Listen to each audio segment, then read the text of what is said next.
அதை just sticker மட்டும் ஒட்டி இவங்க வந்து நாங்க கொண்டு வந்தோம் அப்படின்ற மாதிரி போட்டுட்டு இருக்காங்க. கிளாம்பாக்கம் பேர் நிலையம் அது வந்து ஏடிஎம்கே ஆட்சியில் தொடங்கப்பட்டது. பட் நீங்க வந்து கலைஞரோட பேர் வைக்கிறீங்களா, அது மட்டும் எப்படி கரெக்டா இருக்கும்? தொடங்கப்பட்டதை தவிர முடிக்கப்படலையே. எய்ம்ஸ் மருத்துவமனை எடுத்துக்கிட்டாலே தொடங்குனாங்க, அடிக்கல் நாட்டத்தோட அப்படியே தான். அதுதான் மேம். இப்போ நீங்க விஜய் அவர்களுக்கு சொல்றீங்களா, ஆல்ரெடி போட்ட டிஎம்கே போட்ட பிளான் இவங்க எக்ஸிக்யூட் பண்றாங்க, ஸ்டிக்கர் ஒட்டுறாங்கன்னு சொல்றாங்க. எங்களுக்கு பிரச்சனை இல்ல, எக்ஸிக்யூட் பண்ணிட்டு போனோம். பட் அதை நாங்க மட்டுமே தான் பண்ணோம் அப்படின்றது பேசுறது. இவங்க டிஎம்கே ஆட்சியில சொன்னது வந்து எல்லாருக்குமே தெரியும். ஏடிஎம்கே அதை ஸ்டார்ட் பண்ணாங்க, பட் இவங்க அதை ஃபினிஷ் பண்ணிருக்காங்க அப்படின்றது எல்லாருக்குமே தெரியும். டிரைவர்ஸ்க்கோட ரூல்ஸா இருக்கட்டும், இது எதுவுமே டிஎம்கே பண்ணது அப்படின்றது உங்களுக்கோ நார்மல் காமன் பீப்புள்ஸ்க்கோ தெரியுமான்னு கேட்டா தெரியாது.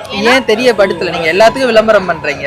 நீங்க ஒரு சின்ன கேம் நடத்தினா கூட அதை வந்து அவ்வளவு பப்ளிசிட்டி பண்றீங்க. நீங்க இவ்வளவு விஷயம் பண்ணீங்க, அது மக்களுக்கு தெரியப்படுத்தலாமே. அதான் சொல்றேன், ரூட் மாஃபியான்னு ஒண்ணு இருக்க வரைக்குமே எதுவுமே பண்ண முடியாது. அவங்க எலெக்ஷன் மேம் கவர்மெண்ட் உங்க கையில இருக்கு மேம், பென் மீடியா உங்க கையில இருக்கு, எல்லா நியூஸ் சேனல்ஸும் உங்க கையில இருக்கு, எல்லா யூடியூப் சேனல்ஸும் உங்க கையில இருக்கு.